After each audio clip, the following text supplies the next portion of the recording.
Now you said you didn't worry for a second, not even when Larry Franklin admitted and signed his guilty plea that he said, I did wrong. Let me just tell you this. We had planned to call Larry Franklin as our witness at the trial. The judge asked the prosecutors, do you plan to call Franklin as a witness? Imagine you have 3 bank robbers. They're accused of a conspiracy to rob the bank. One of them pleads guilty. The other 2 say they're innocent. They go to trial. They bring in the one bank robber who says, yes, it's true, we bought a gun and we bought a car and we had the dynamite and we're going to rob the bank. He's their best witness of the conspiracy. So the prosecutors will call him first and they'll say, they're lying, I'll prove to you they're lying. Their own friend says they're lying, right? But in our trial, the government said, no, we're not going to call Franklin. They were afraid to call Franklin because they knew that what Franklin would have to actually say would defend us. We were not worried about Franklin because the only reason Franklin pleaded guilty is that they threatened his wife and his children. What happened was they found documents in his home that had nothing to do with our part of the case. And because of that, they could prosecute him just for the documents in his home, even if nothing else. And he would lose not just his freedom and not just his job, but also his pension. His wife is in a wheelchair, he had 5 children, and he lived in West Virginia because it was too expensive to live in Virginia or Maryland. He lived very far away. And in order to save his wife, to leave her something when he went to prison, he pleaded guilty to save her share of the pension because they made a deal with him to give her. It's outrageous what they did to this poor schlep. It's terrible. And I don't think Franklin was guilty of anything. As far as his dealings with me, Larry Franklin called me, I didn't call him. And the day he called me, I didn't know Larry Franklin, but I did know Paul Wolfowitz, his boss, Doug Feith, his boss, Peter Rodman, his boss, for years, decades. And so when he called me up, I assumed he had authorization from them. And I still believe he had authorization from them. I think if Franklin had ever really gone to trial, if they hadn't pulled this dirty trick on him, he would have probably been found innocent too, except for the documents in his home, which is more of an administrative violation. Lots of government officials have had trouble about documents in the home, including Attorney General Gonzalez himself. But they didn't prosecute Gonzalez, they prosecuted Franklin. I would like to return to you, because you were considered as one of, and you are still one of the greatest analytical minds in Washington. The guy that everyone would like to consult with, to listen his advice. And suddenly... You're very nice. No, I'm truthful. And then they accuse you. Suddenly, people started to act differently towards you. Yes. Well, they were all afraid for themselves. They forced AIPAC to fire me by basically threatening AIPAC that if it didn't, that the organization might have some troubles. They frightened other Jewish organizations. If anybody helped me financially, the FBI came to their door. And many people were afraid. There were a few who were courageous enough to stand with us, but the majority went and protected themselves. And I don't think they're very proud of it, but that's what they felt they had to do for themselves and their families. I can't entirely blame them. It's understandable, human beings. But Jews throughout history had this problem. They came to the village, to the shtetl, and do you protect your neighbor or you turn him in?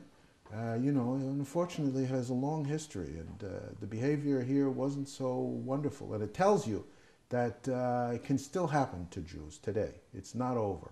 I don't pretend that this is an anti-Semitic country. That's not really true. But an anti-Semitic thing happened in an otherwise good country. And it is very disturbing how many people did not stand up. Some did. There were some very courageous friends. And some of the people who stood up for me were not the ones you would have expected. There's a very famous Jewish donor of the left who told me, I don't agree with you about many things. And I don't even like some of your views. But what's happening to you is wrong, and I am going to help you. And this guy was one of the people who helped me the most. And the FBI did try to intimidate him, and he stood up anyway. And so, you know, you had some heroes in my story. I would tell you very gladly the names if I had their, well, I don't have their permission. Okay. So, but I want to tell you that I know exactly who I'm talking about. I'm talking about real people. And I would like one day to get their permission to tell the story of how they helped me, including in some cases people who had a different political opinion than me, but they thought what was happening was wrong. And on the other hand, there were many who disappointed you. Disappointed, yes. You don't need to give names, but you can give us the... Gil, there were so many. If I were to have anger, if I were to call names against all the many people who did not have the courage, I'm sorry to tell you the list is very, very long. It's a sad story.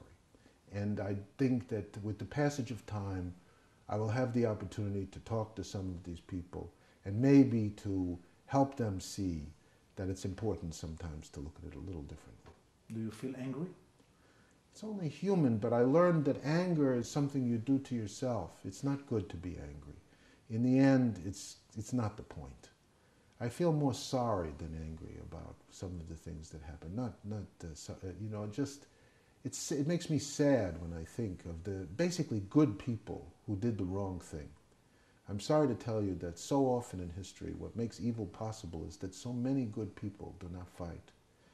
Maybe even I would have been one of the ones who didn't fight. I have to ask myself honestly, what if they came to the door of someone else? Exactly. And Steve Rosen is so busy at AIPAC. I might have thought to myself, well, I'm fighting so hard for the U.S.-Israel relationship. If I get involved in this thing, then maybe I'll weaken AIPAC. I'll weaken the work we're doing. And maybe I better sacrifice this guy, sacrifice Jonah to save the ship.